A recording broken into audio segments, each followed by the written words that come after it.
Bonjour à tous, je suis très heureuse de vous retrouver pour cette nouvelle année. Et comme promis, on se retrouve en vidéo. En 2020, nous avons dû toutes et tous faire preuve de beaucoup d'adaptation. Et malheureusement, il semble que cette année encore, nous devions poursuivre nos efforts. Mais nous allons devoir également accepter certains changements fondamentaux dans notre façon de communiquer, de collaborer et de construire ensemble. Cela fait plus d'1 an que nous ne nous sommes pas retrouvés autour de la table de concertation tactique. Mais la Maya souhaitait bien clôturer l'année 2020 et démarrer l'année 2021 sur les meilleures bases de collaboration possibles. Nous souhaitions donc partager avec vous une synthèse de notre bilan de fin d'année. Je vous ferai quelques focus sur les temps forts et je vous apporterai quelques compléments d'information. Et vous trouverez la présentation dans sa globalité dans le mail d'envoi de cette vidéo. Je reste également disponible par mail ou par téléphone si vous avez la moindre question. Allez, c'est parti, je vous propose de démarrer cette présentation. Elle est composée de 3 parties. Dans la première, je reviendrai sur le déploiement des plans d'action Maya que nous avons réfléchi ensemble en 2019. Dans la deuxième partie, je ferai un focus sur les actions spécifiques menées dans le cadre de la crise sanitaire. Et dans la troisième partie, je reviendrai sur quelques chiffres de notre mécanisme de gestion de cas Maya. Pour rappel, notre plan d'action Maya 2019, nous l'avons construit ensemble en table de concertation tactique. Nous avons réfléchi à 6 étapes que nous avons organisées en 3 projets principaux.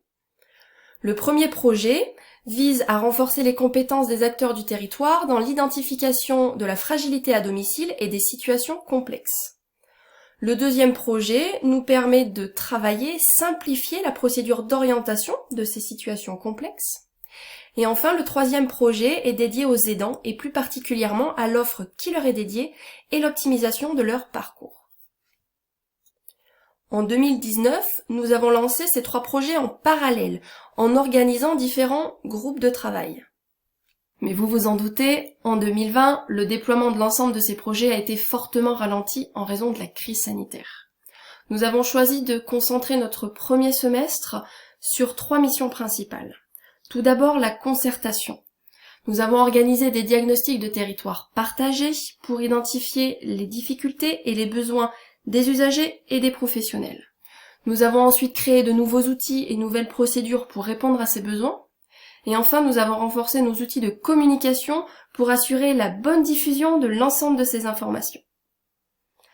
Ce n'est qu'au second semestre que l'ensemble des projets a pu être relancé. Nous avons par exemple dans le projet 1 réactivé le groupe de travail sur l'étude clinique du repérage précoce des fragilités à domicile. Nous avons également organisé des journées thématiques Maya, dont l'objectif était de réunir l'ensemble des acteurs du parcours de la personne âgée autour de problématiques que vous avez tous en commun. Sur le projet 2, nous avons relancé les tests des outils d'orientation, donc le FEMO, le formulaire d'exploration multidimensionnelle et d'orientation, et la cellule de concertation et d'orientation partagée des situations complexes des personnes âgées. Enfin, sur le projet 3, nous avons réenclenché le groupe de travail autour de la construction d'une maison des aidants. Je souhaite tout d'abord vous faire un premier focus sur le projet 1 et particulièrement sur l'étude clinique de repérage précoce des fragilités à domicile. Cette étude est portée par le docteur Duché, gériatre à l'hôpital privé de la Châtaigneraie. Il nous a sollicité en 2020 pour l'accompagner sur le déploiement de cette étude, et plus particulièrement sur le recrutement des volontaires au dépistage de la fragilité. Nous avons donc, lors du groupe de travail organisé le 28 septembre 2020, travaillé avec les services d'aide à domicile volontaires à la co-construction d'une procédure partagée, simplifiée d'orientation de vos bénéficiaires vers le dépistage. Vous trouverez cette procédure dans la présentation et vous pourrez également télécharger les outils qui vous permettront d'informer vos bénéficiaires et de réaliser le dépistage lors de votre intervention. L'objectif final de cette étude est de démontrer toutes les compétences des acteurs du domicile et particulièrement des auxiliaires de vie dans le repérage des fragilités. Et nous espérons contribuer dans l'avenir à l'intégration des acteurs du domicile dans toutes les démarches de prévention de la perte d'autonomie. Dans ce projet 1, je souhaite également vous faire un second focus, mais cette fois-ci concernant les journées thématiques Maya qui ont été organisées en 2020. Nous avions initialement choisi 4 problématiques que vous nous avez fait remonter et que vous rencontrez tous, que ce soit dans le secteur sanitaire, médico-social ou social. Nous avons donc abordé ensemble le syndrome de Diogène, le 15 septembre, vous étiez 67 participants. Ensuite, nous avons pu échanger autour du partage d'informations couvertes par le secret professionnel, le 16 octobre. Et nous avons également échangé ce même jour autour des outils prévus par la loi pour garantir le respect de la volonté de la personne âgée. Il y avait une 4e thématique qui était prévue, c'est le refus d'aide et de soins. Mais en raison de la crise sanitaire, nous n'avons pas pu organiser cette rencontre. Mais ne vous inquiétez pas, cette journée de formation a été reportée en 2021. Les retours des participants ont été très positifs et nous avons donc pris la décision de réorganiser en 2021 de nouvelles journées thématiques. Enfin, toujours sur la partie 1, mais cette fois-ci sur le projet 2, un 3e focus concernant l'optimisation de l'identification et de l'orientation des situations complexes des personnes âgées. Pour rappel, nous avions travaillé dès 2019 à la réflexion autour de la définition partagée de la notion de complexité avec l'identification de critères d'alerte.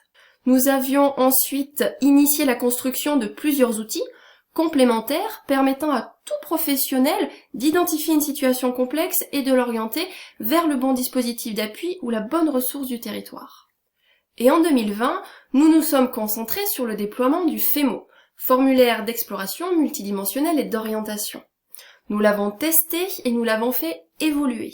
En fonction des retours des professionnels qui ont bien voulu tester l'outil, nous avons agrandi les zones de texte libres afin que vous puissiez tous apporter un maximum d'informations qualitatives sur vos interventions.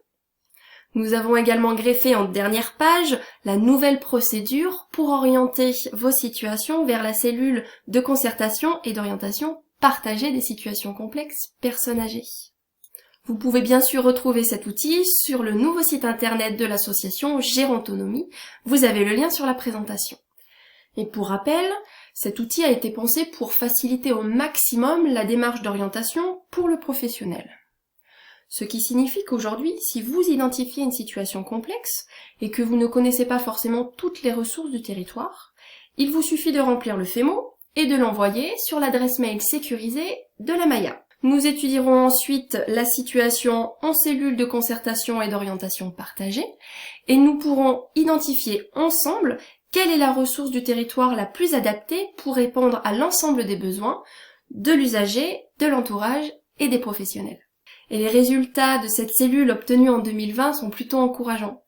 Nous avons contribué à une meilleure interconnaissance et articulation des dispositifs d'appui à la coordination entre eux. Nous avons favorisé la lisibilité des ressources du territoire par les professionnels qui ont orienté une situation complexe. En mettant en commun nos connaissances et nos compétences, nous avons pu proposer une qualité supérieure dans l'analyse des situations et la production de solutions adaptées. Et nous avons gagné un peu de temps en permettant aux professionnels de présenter une situation une seule fois face à un panel de ressources du territoire, évitant également des erreurs d'orientation. Nous espérons que cette cellule pourra s'étoffer en 2021 en accueillant de nouveaux professionnels ressources, améliorant notre expertise sur certaines pathologies, comme les pathologies neuromusculaires ou encore les pathologies psychiatriques. Nous allons maintenant aborder la deuxième partie concernant les actions spécifiques menées dans le cadre de la crise sanitaire. Nous avons tout d'abord, bien évidemment, renforcé le mécanisme de gestion de cas. Nous avons initié de nouvelles réunions d'équipe, d'analyse des accompagnements pour bien comprendre et anticiper les nouveaux besoins en coordination liés à la crise sanitaire. Nous avons renforcé les accompagnements par téléphone et en ce qui concerne les visites à domicile, nous avons dû les stopper lors de la première phase de confinement, mais dès la phase de déconfinement, elles ont pu reprendre progressivement et elles n'ont pas été arrêtées lors du second confinement. Dans le cadre du guichet intégré, nous avons créé un nouvel outil de partage d'informations harmonisé, spécifique à la période du premier confinement. Il recensait les initiatives locales et nationales, les numéros de soutien, les sites ressources, les outils et les recommandations pour les professionnels, mais aussi pour les usagers. Il a été mis à jour quotidiennement et disponible au téléchargement sur le site internet. Il a été téléchargé 123 fois. Dans le cadre de la concertation, comme je vous l'ai expliqué tout à l'heure, nous avons lancé en parallèle sur 2 échelles différentes des diagnostics de territoire. À l'échelle locale, nous avons organisé des visioconférences avec nos partenaires pour avoir une lisibilité sur les ajustements des différents services, identifier les difficultés et capitaliser les expériences positives. Nous avons également pu dégager des pistes de réflexion et d'optimisation en cas de seconde vague, et ce contenu a été proposé à l'ARS. Nous avons également initié, cette fois-ci à l'échelle régionale, des visioconférences entre tous les pilotes Maya volontaires. Nous avons pu alors contribuer à de nombreux travaux nationaux. Nous avons par exemple participé à la rédaction d'un protocole national de reprise des visites à domicile pour les gestionnaires de cas. Nous avons organisé une remontée concertée dans le cadre du Ségur de la santé. Nous avons contribué à la construction d'un guichet intégré national dédié aux aidants en collaboration avec le réseau Boost. Et nous avons, dans ce cadre-là, collaboré également avec le CLIC de l'agglomération clermontoise pour créer un outil de recueil des besoins de l'aidant qui a été diffusé au niveau national. Enfin, nous avons organisé également au niveau régional des groupes de travail interdispositifs en invitant nos partenaires, les CLIC, les réseaux de santé, les CPTS, pour capitaliser nos expériences positives et mettre en évidence les freins et les leviers à la bonne coordination des parcours complexes en cas de crise sanitaire. Et ces nombreuses rencontres nous ont été très bénéfiques. Nous avons donc fait le choix de maintenir les visioconférences toutes les 2 semaines sur l'année 2020, mais également sur l'année 2021. Nous avons eu l'occasion de co-rédiger des fiches projets dans la perspective de l'émergence des futurs DAC. Nous les avons proposées à l'ARS et nous espérons en 2021 pouvoir compter sur nos partenaires, les CLIC, les réseaux de santé et les CPTS pour mettre en œuvre tous ces projets. Et nous arrivons donc à la 3e et dernière partie de cette présentation concernant l'amélioration continue du mécanisme de gestion de cas. Vous l'aurez compris, en 2020, nous nous sommes beaucoup recentrés sur ce mécanisme. Tout d'abord en raison de la crise sanitaire, puisque nous avons accompagné 143 personnes qui ont subi les conséquences de cette crise, mais également parce qu'à partir de 2019, l'augmentation des demandes d'accompagnement par notre service a conduit à l'apparition d'une liste d'attente. Nous avons donc souhaité travailler sur l'optimisation de nos pratiques pour répondre à l'évolution des besoins. Pour cela, nous avons tout d'abord recruté une 5e gestionnaire de cas. Elle s'appelle Sandrine Picarle et elle est infirmière de formation. Nous avons ensuite travaillé à l'optimisation de notre procédure d'exploration des orientations que nous recevons. Nous avons simplifié la lecture des critères d'orientation pour le professionnel, afin qu'il ait plus de facilité à nous identifier lorsqu'il souhaite orienter une situation complexe. Nous avons changé notre fiche d'orientation, désormais nous utilisons le FEMO, et nous avons amélioré l'exploration téléphonique que nous réalisons à chaque réception de FEMO, afin de recueillir un maximum d'informations nécessaires à l'étude de la situation et à la prise de décision en cellule. Nous pouvons également réaliser une visite à domicile afin d'observer les répercussions des critères de complexité au quotidien. Enfin, nous faisons passer toutes les orientations qui nous arrivent en cellules de concertation et d'orientation partagée afin de proposer la meilleure qualité possible dans l'analyse de la situation et la production de solutions adaptées. Enfin, nous avons également travaillé sur l'optimisation de la gestion de nos files actives et de l'observatoire des dysfonctionnements. Grâce aux réunions hebdomadaires d'analyse en équipe des accompagnements en gestion de cas que nous avons initiés lors du premier confinement, nous avons favorisé la capitalisation des connaissances et des expériences positives des gestionnaires de cas dans l'amélioration des parcours de la personne âgée. Nous avons également étoffé notre méthodologie d'analyse des manques et des dysfonctionnements du territoire que nous pourrons remonter en table de concertation tactique et stratégique. Et nous avons également initié divers travaux, par exemple sur la compréhension des critères de complexité récurrents sur notre territoire, ou encore sur le passage de relais de situations qui se sont stabilisées et qui ne nécessitent plus un accompagnement renforcé sur le long terme. Et lorsque l'on regarde les chiffres plus précisément concernant le mécanisme, on s'aperçoit que la crise n'a pas eu d'impact négatif. En effet, nous avons accompagné approximativement le même nombre de personnes entre 2019 et 2020.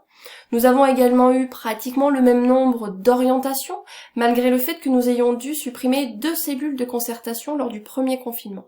C'est dans la gestion des inclusions, des orientations et des sorties que nous avons été plus performants. Et cela grâce à la cellule de concertation partagée. En effet, nous avons pu travailler plus précisément sur la répartition des situations complexes orientées entre les différents dispositifs d'appui à la coordination. En ce qui concerne la durée moyenne d'accompagnement, nous restons stables. 19 mois. L'un des seuls changements majeurs que nous pouvons observer en 2020 concerne les motifs de sortie. Nous avons un chiffre important d'entrée en institution qui peut s'expliquer par la crise sanitaire, et plus précisément l'arrêt de certaines interventions au domicile qui a contribué à la déstabilisation de nombreuses situations, et les familles ont souvent fait le choix d'une entrée en institution. En ce qui concerne le profil de nos bénéficiaires, pas de changement en 2020, l'âge moyen est de 81 ans, et nous avons toujours une majorité de femmes. Concernant cette fois-ci le profil des professionnels orientant des situations complexes, nous avons une légère évolution en 2020, nous avons une augmentation des professionnels du secteur sanitaire et une légère diminution du secteur social. Cette diminution du secteur social peut être expliquée par la réduction des visites à domicile des assistantes sociales. Elles nous ont expliqué que cette réduction de la visibilité du quotidien et du domicile rendait beaucoup plus difficile l'orientation de situations complexes. Enfin, pour améliorer notre compréhension des critères d'alerte poussant un professionnel à orienter une situation complexe en cellule de concertation, nous avons quantifié les éléments de sollicitation et nous les avons classés par ordre décroissant. Et donc les critères majeurs d'alerte que vous identifiez sont la présence de pathologies chroniques, de troubles cognitifs, de troubles du comportement, le refus d'aide et de soins, le renforcement de la coordination du parcours de soins qui est nécessaire, la présence d'une complexité sociale importante, le besoin de travailler sur un projet de vie, l'épuisement de l'aidant, le besoin d'adapter les aides et les soins à l'évolution régulière des besoins, le besoin aussi d'évaluer les besoins à domicile, le besoin de sécuriser les aspects économiques et administratifs, ou encore de travailler sur la compréhension des besoins par l'entourage, et enfin, anticiper une rupture. Pour finaliser cette présentation, je souhaitais partager avec vous les objectifs 2021 qui seront proposés à l'ARS et au conseil départemental en table de concertation stratégique. En ce qui concerne le mécanisme de gestion de cas, nous allons poursuivre l'optimisation de la communication auprès des acteurs du territoire, en particulier sur l'utilisation des outils numériques sécurisés. Nous allons poursuivre le déploiement de la cellule de concertation partagée et les réflexions sur l'adaptation de la gestion de cas dans le futur DAC. Dans le cadre du guichet intégré, nous allons réorganiser des journées thématiques Maya, finaliser en groupe de travail les outils du guichet intégré et mettre à jour le diagnostic de territoire avec un focus sur l'animation territoriale. Et enfin, j'espère que nous pourrons poursuivre la montée en charge de la table de concertation tactique en accueillant de nouveaux membres. Voilà, je peux donc conclure cette présentation en vous remerciant beaucoup pour votre attention. J'ai hâte que l'on puisse se retrouver pour poursuivre tous ces beaux projets. Je peux d'ores et déjà vous proposer la prochaine date pour la table de concertation tactique. Elle aura lieu le jeudi 25 mars matin. Vous allez recevoir prochainement l'invitation par mail. Nous allons partir du principe qu'elle aura lieu par visioconférence, mais j'espère vraiment que nous pourrons nous retrouver tous en présentiel, dans une grande salle, pour travailler et co-construire ensemble dans les meilleures conditions. Je vous remercie et je vous dis à bientôt.